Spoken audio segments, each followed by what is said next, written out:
Hello बच्चों। तो बेटा आज हम बात करेंगे केमिकल बॉन्डिंग की, जो फाउंडेशन लेवल पर है। थोड़ा 11 से टच करते हुए भी पढ़ाएंगे chemical bonding. What is chemical bonding? The bonding which holds the force of attraction which holds the two atom closer or in a bond is called chemical bonding. The force requires to hold the atoms through a bond is called chemical bonding.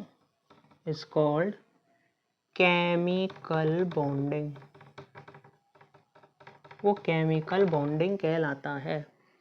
अब types of bonding कितने type के होते हैं भाई? अब पढ़ेंगे types of chemical bonding.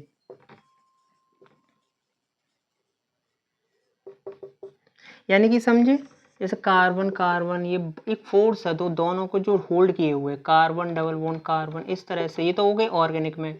और भी होता है NaOH, और इनमें जो Na जैसे NaCl है, इसमें भी एक बॉन्ड लग रहा है, लेकिन ये आयनिक बॉन्ड है, लेकिन Na पॉजिटिव Cl नेगेटिव, ये भी एक फोर्स है जो दोनों को होल्ड किए हुए है एटम्स को।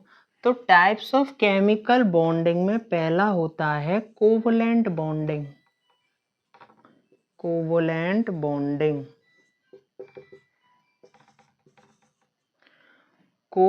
बॉन्डिंग क्या होता है? कोवलेंट बॉन्डिंग होता है जब कार्बन पे 4 इलेक्ट्रॉन होते हैं, और 4 इलेक्ट्रॉन की वजह से उसकी टेट्रावैलेंसी नेचर होती है, जिसकी वजह से वो इलेक्ट्रॉन शेयर करने में सक्षम है। तो यानी कि बॉन्डिंग, तो यहाँ हम क्या करेंगे, the bonding in which carbon has tetravalency nature and sharing of electrons takes place by it। यानी कि ये शेयरिंग ऑफ इलेक्ट्रॉन्स है कोवलेंट बॉन्डिंग। एक तरह से शॉर्ट में समझे तो कोई पूछे आपसे what is covalent bonding, sharing of electrons means, मैं कहूँ कि जैसे कि एक CH3 है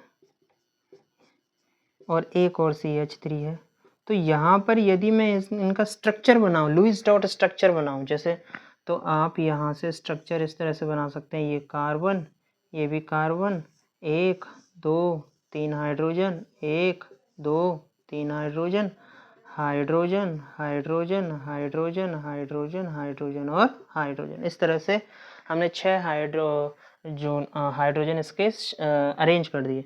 तो शेयरिंग कैसे होगी? एक कार्बन का, एक कार्बन का, एक कार्बन का, या 4 इस कार्बन ने सेट कर दिए, इस कार्बन ने यहाँ पे भी 4 सेट कर दिए, 1 2 3 4। अब एक हाइड्रोजन ने कर दिए। हाइड्रोजन का क्रॉस में बना दे ताकि अंतर मालूम हो जाए। तो यहाँ पर हमने ये तो एक कार्बन का था ही, यहाँ पर एक हाइड्रोजन का सेट कर दिया इलेक्ट्रॉन, एक यहाँ पर। तो कुल मिलाकर कार्बन के लिए हमने क्रॉस, और हाइड्रोजन के लिए कार्बन के लिए डॉट और हाइड्रोजन के लिए क्रॉस। तो आप देखिए, अब बॉन्डिंग में शेयरिंग ही तो हो रही है, ये 2 इलेक्ट्रॉन शेयर ही तो कर रहे हैं, तभी तो सिंगल बॉन्ड है। मैंने कहा था ना 2 इलेक्ट्रॉनों से हमेशा सिंगल बॉन्ड, और यदि 4 इलेक्ट्रॉन हो तो डबल बॉन्ड ऐसे फॉर्म होता है ना। अब ये कोवलेंट बॉन्डिंग है। अब देखिए कार्बन पर 8 हो गए, 2 2 4 2 6 और 2 8। सेपरेटली देखें तो इस कार्बन पे देखें 2 2 4 2 6 और 2 8। तो इस तरह से आप इजीली उनके सेंट्रल एटम जो है कार्बन, 2 कार्बन, उनके इलेक्ट्रॉन्स गिनिए, वो ऑक्टेट रूल को फॉलो करेगा। अच्छा, इसमें एक और एग्जांपल लेते हैं, चलो ईथीन का ले लिया। कार्बन कार्बन, ईथीन का स्ट्रक्चर ऐसा होता है CH2 डबल बॉन्ड CH2। वैसे इसका एक्चुअल स्ट्रक्चर ऐसे लिखते हैं H2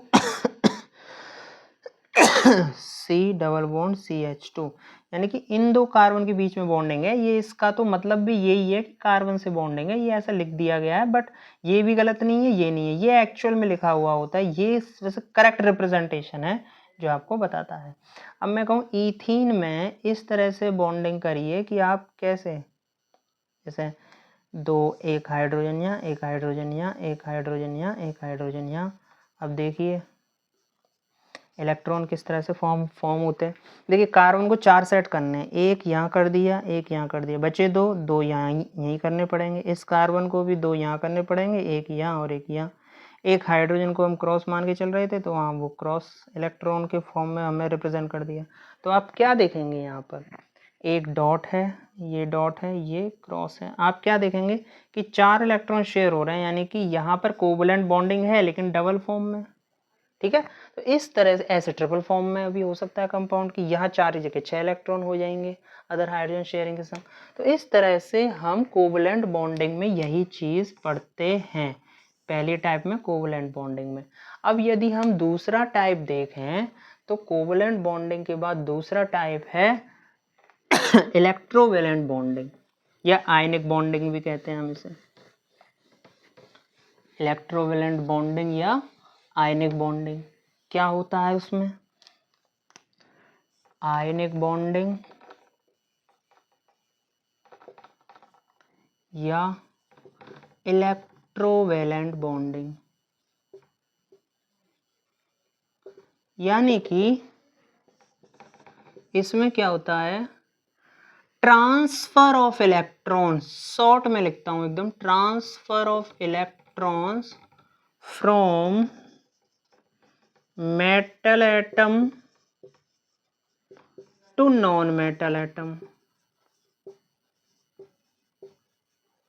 एग्जाम्पल समझिए इसका, मैंने कहा सोडियम क्लोराइड। अब भाई इसका स्ट्रक्चर बनाते हैं सोडियम का। सोडियम का इलेक्ट्रॉनिक कॉन्फ़िगरेशन क्या होता है, एटॉमिक नंबर 11, इलेक्ट्रॉनिक कॉन्फ़िगरेशन 281। अब 1 इलेक्ट्रॉन इस पे, और Cl है, Cl का इलेक्ट्रॉनिक एटॉमिक नंबर क्या होता है 17, इसका इलेक्ट्रॉनिक कॉन्फ़िगरेशन 287 है जी। अब इलेक्ट्रॉन पुट करो इसके अराउंड में, 1 2 3 4 5 6 7। क्लोरीन के लिए ले रहे हैं हम क्रॉस का साइन और सोडियम के लिए ले रहे हैं हम डॉट का साइन, ताकि समझने में आसानी हो। अब देखो इसका इलेक्ट्रॉनिक कॉन्फ़िगरेशन यहाँ पर 281 है और इसका 287 है।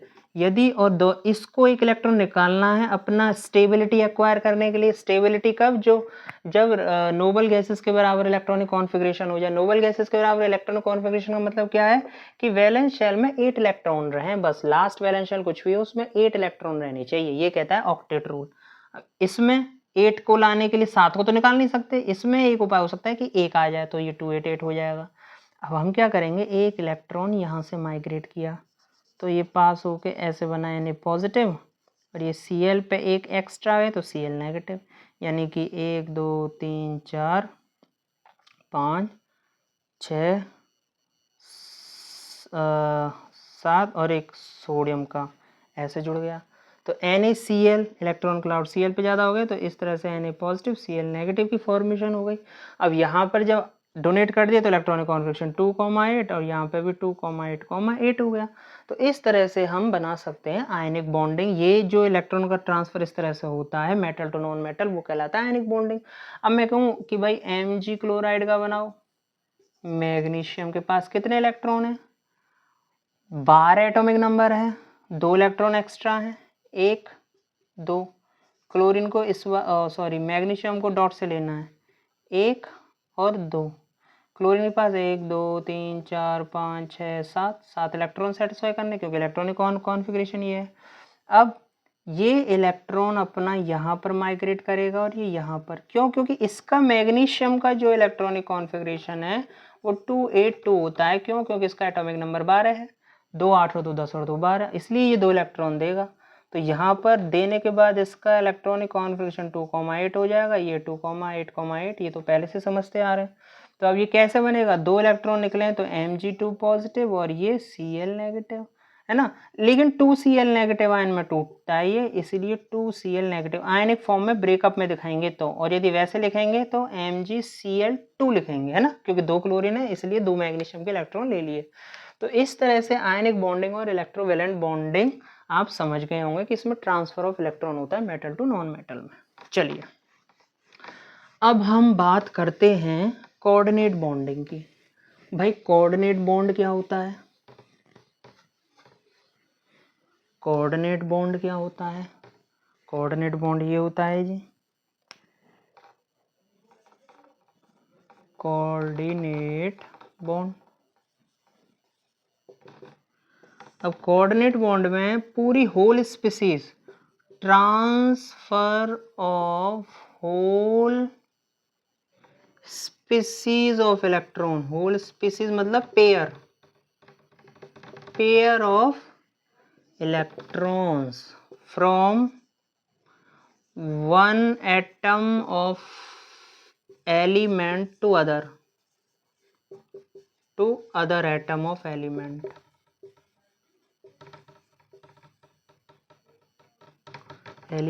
अब देखिए ये एक अमोनिया है, NH3 होता है सब, बिल्कुल होता है, और ये एक क्या है, हाइड्रोजन है। अब ये क्या करेगा इस पे, लेकिन अमोनिया के नाइट्रोजन पे एक लोन पेयर ऑफ इलेक्ट्रॉन है, यानी कि 2 इलेक्ट्रॉन है कुल मिला के, और एक इसको एक लोन पेयर बोलते हैं। पेयर मतलब 2 इलेक्ट्रॉन आ गए ना एक पेयर में, और लोन इसलिए ताकि इसलिए कहा गया क्योंकि बॉन्ड फॉर्मेशन में पार्टिसिपेट नहीं कर रहे हैं ये 2 इलेक्ट्रॉन। तो अब क्या करेगा, ये होल स्पीसीज इस पर ट्रांसफर हो जाएगी, इसके साथ बॉन्डिंग बना लेगी, तो यहाँ पर हमारा क्या बन जाएगा, NH4 पॉजिटिव। तो ये अमोनियम आयन है, पूरी के पूरी इलेक्ट्रॉन पेयर, और कोऑर्डिनेट बॉन्ड एक बार फॉर्म होने के बाद वो आयनिक बॉन्ड जैसा ही दिखता है। बस फर्क इतना है कि दोनों इलेक्ट्रॉन ट्रांसफर होते हैं, वहां एक एक हो रहा था पर एटम के हिसाब से, या दोनों ही एक एटम पर ट्रांसफर हो जाते हैं। ये है कोऑर्डिनेट बॉन्ड। तो ये अमोनियम आयन हो गया, इसका नाम क्या हो गया, अमोनियम आयन। अच्छा, ये किसके साथ रिएक्ट किया, ये H पॉजिटिव के संग रिएक्ट किया है। ये क्यों, क्योंकि एक तरह से इस पे इलेक्ट्रॉन है ही नहीं, तो 2 इलेक्ट्रॉन इस तरह से ही तो बॉन्डिंग करेंगे, तो ये H पॉजिटिव के साथ रिएक्ट करके बनाया इसने अमोनियम आयन। तो इस तरह से हमने केमिकल बॉन्डिंग में 3 टाइप्स ऑफ बॉन्डिंग्स पढ़ी, जो आपके एग्जाम पॉइंट ऑफ व्यू से बेसिक नॉलेज के लिए इम्पोर्टेंट है। अब थोड़ी कुछ एडवांस बात कर लेते हैं इसमें, नीट फाउंडेशन में थोड़ा टच करता हुआ। अब इसमें पढ़ते हैं हम फॉर्मल चार्ज। फॉर्मल चार्ज के लिए थोड़ा बहुत आइडिया आपको लुईस डॉट स्ट्रक्चर से लग गया होगा कि फॉर्मल चार्ज हम कैसे कैलकुलेट करते हैं। अब मैंने ले लिया पहला एग्जाम्पल O3। O3 पे वैसे तो कोई चार्ज नहीं है, लेकिन O3 मॉलिक्यूल ले लिया, ओजोन का मॉलिक्यूल है ये, जिसमें आपको फॉर्मल चार्ज बताना है। ये होता क्या है, चार्ज असाइंड, यानी कि चार्ज असाइंड, आर्बिट्रेरी चार्ज कह सकते, charge assigned on particular atom, each atom भी लिख सकते हैं, each atom in a molecule, ये होता है फॉर्मल चार्ज। अब इसका फॉर्मल चार्ज निकालें हम, तो क्या होगा, 1 2 3 4 5 6, इसने तो बना लिया भाई। अब इसका 1 2 3 4 5 6, अब ये ऑक्सीजन रह गया, इस पे कितने लोन पेयर ऑफ इलेक्ट्रॉन आएंगे, 1 2 3 4 5 6, इस पे 6 आएंगे, इसमें 1 2 3 4 5 6, तो 2,6 होता है ऑक्सीजन का, 8 एटॉमिक नंबर होता है, इलेक्ट्रॉनिक कॉन्फ़िगरेशन 2,6। यानी कि इसके ऑक्सीजन के दोनों ने ही इसकी बॉन्डिंग कर ली, तो इसको जरूरत नहीं पड़ी ट्रांसफरेंस की। इसको कह दिया एक ऑक्सीजन, ये दूसरा और ये तीसरा। अब मैंने कहा क्या कहा था, particular each atom in a molecule. तो यदि मैं इस पे फॉर्मल चार्ज कैलकुलेट करूं 1 वाले पे, तो क्या होगा, formal charge on 1 oxygen, oxygen first. तो कैसे, इसका फॉर्मूला होता है, इसका फॉर्मूला होता है V minus L minus half into S। V क्या है, वैलेंस शेल, यानी कि आउटर मोस्ट शेल किसी भी एलिमेंट की एटम में, आउटर मोस्ट शेल ही तो है KLMN, इस तरह से L क्या है? Lone pair of electron. और S क्या है? Shared pair of electron. इस तरह से आप यहाँ से यदि 1 ऑक्सीजन के लिए निकालूं तो कितना होगा? वैलेंस तो हमेशा ही 6 रहेंगे। लोन पेयर देखिए, इसमें 2 लोन पेयर ऑफ इलेक्ट्रॉन हैं। शेयर्ड पेयर कितने हैं? 2 और 2 4 और 2 6, तो 3 6 6 -2 -3 1। अब ऑन ऑक्सीजन सेकंड पे देखिए formal charge V - L - half into S, formula लगाइए सेम। कितना है? वैलेंस सेल कितने हैं? वैलेंस इलेक्ट्रॉन 6, लोन पेयर कितने हैं? 4, हाफ इंटू शेयर्ड पेयर कितने हैं? 2 और 2 4, 2 2 ज़ा 4। अब यहाँ हो गया 6 - 6 = 0, यहाँ पर 1। अब देखिए, अब formal charge on oxygen third वाले पे देखते हैं। Formal charge V - L - half into S। तो वैलेंस सेल कितने हैं? 6। लोन पेयर कितना है? देखिए, लोन पेयर है 6, सही बात है। शेयर्ड पेयर कितने हैं? 2, 2 से 2 1 टाइम कैंसिल, तो 6 - 7 कितना हो गया? ये माइनस माइनस हो जाएगा ना इस तरह से, 6 और ये -1, तो ये हो जाएगा, ये कैंसिल हो जाएगा, तो -1। अब टोटल चार्ज देखते हैं पूरे मॉलिक्यूल्स पर। टोटल चार्ज कितना हो गया?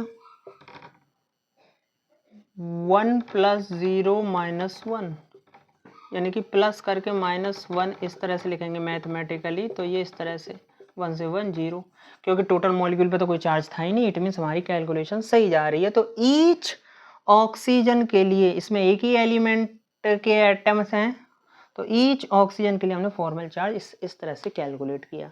आइए एक और एग्जांपल लेते हैं। एक और एग्जांपल कैसे ले सकते हैं?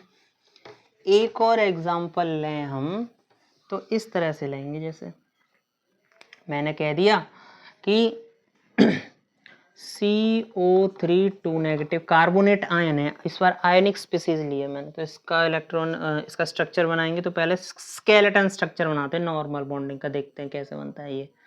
अब फिर किसी एक कार्बन के ऑक्सीजन के साथ डबल बॉन्ड हो, या तो यहाँ लगा दो, यहाँ लगा दो, या यहाँ लगा दो, वो रेजोनेंस की वजह से ही पूरे पर घूमता रहता है। रेजोनेंस एक फिनोमेना होता है जहाँ चार्ज इस तरह से ट्रांसफर होता रहता है। तो किसी भी एक कार्बन ऑक्सीजन के बीच में आप लगा सकते हैं। अब क्योंकि फाउंडेशन लेवल पर पढ़ा रहे हैं हम, तो ये यहीं तक केवल इतना ही बताएंगे आपको। तो अब क्या है, यहाँ रेजोनेंस क्या होता है, हाइब्रिडाइजेशन क्या होता है, ये थोड़ा सा एडवांस है। तो यहाँ पर 1 2 3 4 5 6 इलेक्ट्रॉन हो गए। कार्बन पर 1 2, अच्छा कार्बन पर कैसे, 1 कार्बन 2 3 4, 4 तो भाई कार्बन ने अपने इस तरह से सेट कर लिए। अब बचे हुए ऑक्सीजन को सेट करो, 1 2 3 4 5, नहीं एक कार्बन ने तो लिया हुआ है यहाँ पर, तो कैसे बात बने भाई साहब।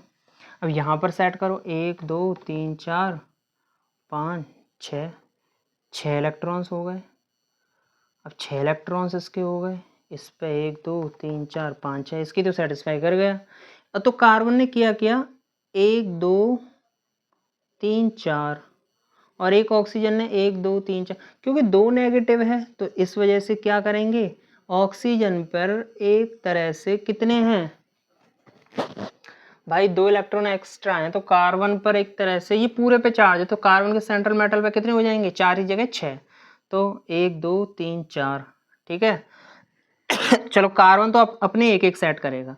ऑक्सीजन पे 2 और नेगेटिव है, सॉरी कार्बन नहीं, ऑक्सीजन पे 6 की जगह 8 हो जाएंगे। तो उस पर 1 2 3 4 5 6, और इसने तो इस तरह से सेट कर लिया। कार्बन ने 1 2 3 4 कर लिए, इसमें 1 2 3 4 5 है। हाँ इसका तो फिक्स है 1 2, क्योंकि 2,6 ही तो होता है वैलेंस सेल में। इसमें 1 2 3 4 और 5 6, इसने 1 2 3 4 5 6, हाँ। तो इस तरह से एक ऑक्सीजन पे भी इस तरह से होंगे, ताकि 2 नेगेटिव की, क्योंकि 2 एक्स्ट्रा आ गए यहाँ पर, ये इस तरह से क्यों, क्योंकि पूरे पे जो चार्ज है वो 2 नेगेटिव है ना। तो इस तरह से अब इस पर पर्टिकुलरली हम यदि हम अब हर एक एटम पर हम कैलकुलेट करेंगे कि हाँ भाई कैसे फॉर्मल चार्ज निकाला है, 1 2 3, है ना। तो फॉर्मल चार्ज ऑक्सीजन 1 पे करें V minus L minus half into S, valence shell 6 minus lone pair 6 minus half into shared pair 2, तो 2 से 2 कट गया, तो 6 माइनस 7, तो ये हो गया लगभग आपका -1, ये -1 आ गया। ऑक्सीजन सेकंड पे फॉर्मल चार्ज कैलकुलेट करते हैं V minus L minus half into S. अब इस पे देखिए, इस पे कैसे निकालेंगे, वैलेंस सेल कितने हैं 6, लोन पेयर कितने हैं 4, शेयर्ड पेयर कितने हैं 4, तो 2 दूनी 4, 6 4 4 और 2 6, 6 में से 6 गए तो 0। अब ऑक्सीजन थर्ड पे निकालते हैं भाई, V minus L minus half into S, यानी कि ये लोन पेयर और ये शेयर्ड पेयर।